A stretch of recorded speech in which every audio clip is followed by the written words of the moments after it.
येवल्याचे ग्रामदैवत महाकाली, महासरस्वती, महालक्ष्मी असे त्रिगुणात्मक रूप असलेल्या जगदंबा मातेच्या यात्रा उत्सवाकरता येवल्यातील कोटमगाव मंदिर व्यवस्थापन सज्ज झाले असून या मंदिर परिसरात 3 ते 4 हजार भाविक घटी बसतील अशी व्यवस्था करण्यात आली आहे। मंदिर परिसरात सुरक्षिततेच्या दृष्टीने CCTV कॅमेरे लावण्यात आले आहे।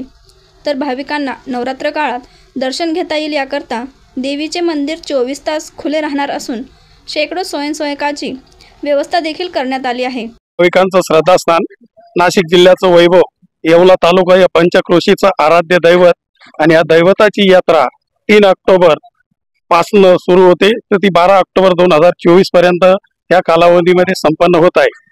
तर या यात्रेसाठी दररोज हजारो भाविक दर्शनासाठी येत असतात।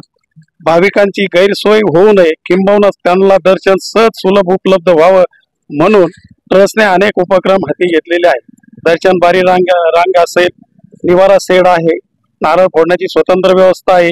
त्याचबरोबर कुठलाही अनुचित प्रकार घडू नये किंबहुना त्याला गालबोट लागू नये यासाठी ट्रस्टच्या वतीनं येवला शहर पोलीस स्टेशनचा बंदोबस्त हा 10 दिवस कंप्लीट असतो। त्याचबरोबर CCTV हे मंदिर व मंदिर परिसरामध्ये बसवण्यात आलेले आहे। मंदिराकडनं 100 ते 125 कर्मचारी असतात आणि मंदिर भाविकांसाठी दर्शनासाठी 24 तास खुलं राहील। नवरात्रोत्सव 2024च्या निमित्ताने सालाबाद प्रमाणे यावर्षी आपण घटी बसणाऱ्या भाविकांसाठी राहण्याची, पिण्याच्या पाण्याची तसेच फराळाची व्यवस्था केलेली आहे। साधारणपणे 3 ते 3.5 हजार भाविक इथे घटी बसतात। यावर्षी मंदिराला नवीन रंगरंगोटी करण्यात आलेली आहे। तसेच भिंतीचे संरक्षक भिंतीचे काम पूर्ण झालेले असून जागोजागी आपण बॅरिकेडिंग केलेले आहे। नवीन दर्शन रांगाची निर्मिती केलेली आहे। नवरात्रोत्सव काळात भाविकांच्या सेवेसाठी 100 स्वयंसेवकांची नेमणूक केली आहे। तसेच 25 महिला स्वयंसेवक आणि 32 CCTV कॅमेऱ्यांद्वारे या सर्व गोष्टींकडे लक्ष राहणार आहे।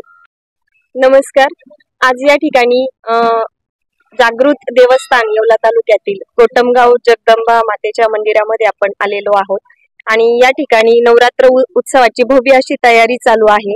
राज्यातील पूर्ण राज्यातून या ठिकाणी भाविक अगदी श्रद्धेने येत असतात। लाखो भाविक या ठिकाणी घटी बसतात आणि मंदिर आणि प्रशासनाच्या वतीने अतिशय चोख असा बंदोबस्त, व्यवस्थित अशी तयारी या ठिकाणी सुरू आहे। आणि मला स्वतःला या ठिकाणी जवळपास 17 वर्ष होत आहे। मी नित्यनेमाने दर नवरात्रीमध्ये पायी आम्ही या ठिकाणी मंदिरामध्ये येत असतो आणि महिलांसाठी या ठिकाणी विविध सांस्कृतिक कार्यक्रमांचं देखील आयोजन केलेलं असतं। अगदी तालुक्यातील पूर्ण खेड्यातूनच नव्हे तर जिल्ह्याभरातून भाविक अगदी भक्तिभावाने आणि श्रद्धेने इथे येत असतात। आणि माझा स्वतःचा अनुभव आहे की इतकं जागृत देवस्थान हे आहे की तुम्ही मनातली इच्छा बोलली की ती देवी जगदंबा माता आपली लगेच पूर्णच करते। आणि मी तालुक्यातून भाविकांना आवाहन करते की आपण देखील मोठ्या श्रद्धेने आणि भक्तिभावाने या ठिकाणी नवरात्र उत्सवामध्ये सहभागी व्हावे।